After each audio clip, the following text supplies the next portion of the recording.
Alors, parler de l'Assemblée, parce que j'imagine que vous avez suivi ce qui s'est passé cette nuit, un événement surprise, c'est-à-dire que la majorité avait subi un gros revers puisque l'opposition était parvenue à faire voter une revalorisation des pensions de retraite de 500 millions d'euros supplémentaires. Et grâce à une deuxième délibération, le gouvernement a réussi à faire annuler cette revalorisation.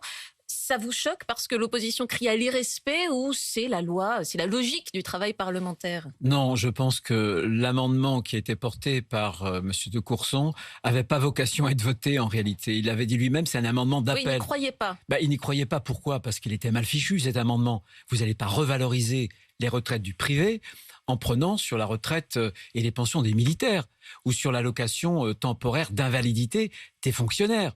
Non, moi je pense que la question du pouvoir d'achat des retraités est une vraie question, mais cette question, on va la traiter par la réforme des retraites. Donc, plus Et tard, d'ici très 6 mois, rapidement, un an, non, enfin. le Sénat, lors qu'il va examiner le PLFSS, c'est-à-dire Mhm. le budget de la sécurité sociale, c'est-à-dire à l'automne, nous voterons, comme nous faisons tous les ans, une mesure justement de recul de l'âge de la retraite. Je vais vous simplement À quel âge?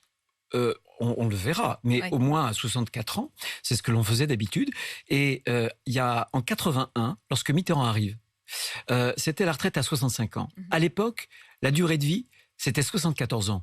Aujourd'hui, on est à 62 ans, la durée de vie est à plus de 82 ans. Ça tient pas. Donc, Sinon, vous ne c'est les lâcherez jeunes. pas. Vous ne Mais lâcherez on pas. ne lâchera pas parce que on ne doit pas mentir aux Français. C'est le travail qui permet de financer le modèle social. On ne peut pas être un pays qui travaille de moins en moins, qui dépense de plus en plus et tenter d'améliorer justement le sort des retraités. Ça ne marche pas.